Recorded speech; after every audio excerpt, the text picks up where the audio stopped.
अमावस्या की वो घनी काली रात थी। आकाश काली चादर ओढ़े हुए था, जिसमें तारे कहीं दूर टिमटिमा रहे थे, मानो डर के मारे छिप ही रहे हों। एक शहर के बाहरी इलाके में, जहां घने जंगल काली नदी के किनारे तक फैले हुए थे, चार दोस्त राम, आकृति, कमल और रिया एक यात्रा पर निकले थे। वे सभी 20 साल के थे और रोमांच के दीवाने।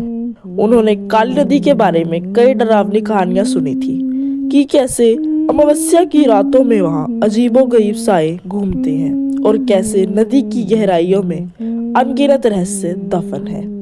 राम, जो कि हमेशा टोली का नेता बनता था, वह अपनी पुरानी कार चला रहा था।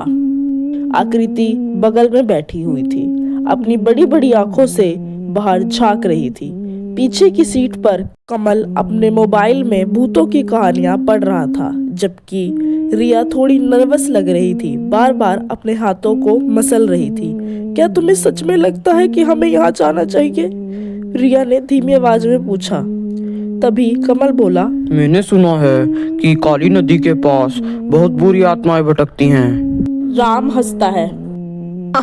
यार, ये सब तो दादी नानी की कहानी है। असली मजा तो इन्हें खुद अनुभव करने में है।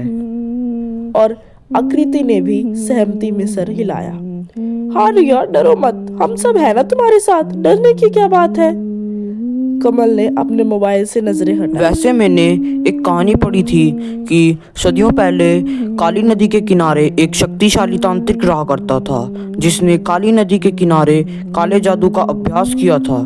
कहते हैं कि उसकी आत्मा यहाँ आज भी भटकती है।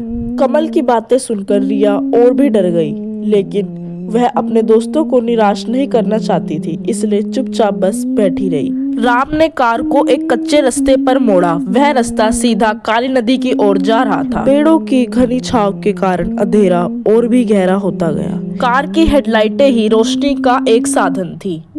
अचानक एक उल्लू की भयानक आवाज सुनकर रिया चीख पड़ी। शांत हो जाओ रिया, राम ने हंसते हुए कहा। यह सिर्फ एक उल्लू ही था। आगे का रास्ता वो कार से तय नहीं कर सकते थे। उन्होंने पैदल जाने की ठानी। चांद बादलों के पीछे छिपा हुआ था, इसलिए चारों तरफ घना अंधेरा था।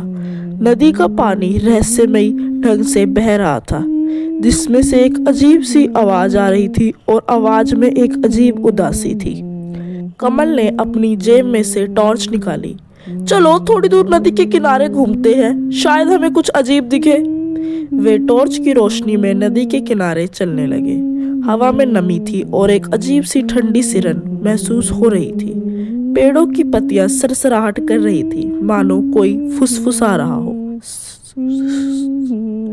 अचानक आकृति रुक गई। देखो, उसने कांपती हुई उंगली ऊपर उठाई। नदी के उस पार अंधेरे में उन्हें एक धुंधली सी रोशनी दिखाई दी। वह टिमटिमा रही थी, जैसे दूर से कोई मशाल जला रहा हो। कमल ने कहा, यह क्या है यार? तभी राम ने कहा, मुझे नहीं पता, लेकिन चलो देखते हैं। वे नदी के किनारे किनारे उस दिशा में चलने लगे जहां से वो रोशनी आ रही थी। रास्ता पथरीला और फिसलन से भरा था। झाड़ियां उनके पैरों से उलझ रही थी। चलते चलते उन्हें एक अजीब सी गंध आने लगी, सड़ी हुई पत्तियां और कुछ मीठी उकाई लाने वाली चीजों की गंध। रिया ने तो अपनी नाक ही बंद कर ली। वह बदबू कैसी है? उसने पूछा। मुझे भी अजीब लग रहा है, आकृति ने कहा। जैसे ही वह करीब पहुंचे, उन्हें रोशनी का स्रोत दिखाई दिया। वह एक पुरानी खंडरनुमा घर था।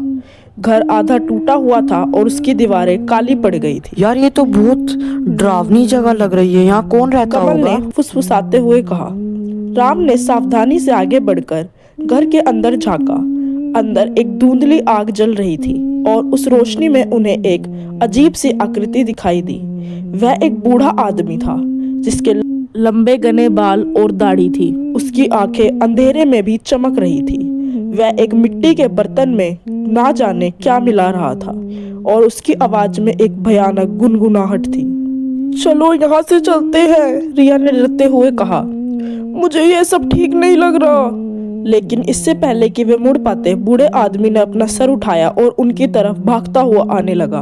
उसकी आंखें तेज और भयानक थी, जैसे किसी जानवर की आंखें हों। उसने कर्कश आवाज में कुछ कहा जो उन्हें समझ में नहीं आया।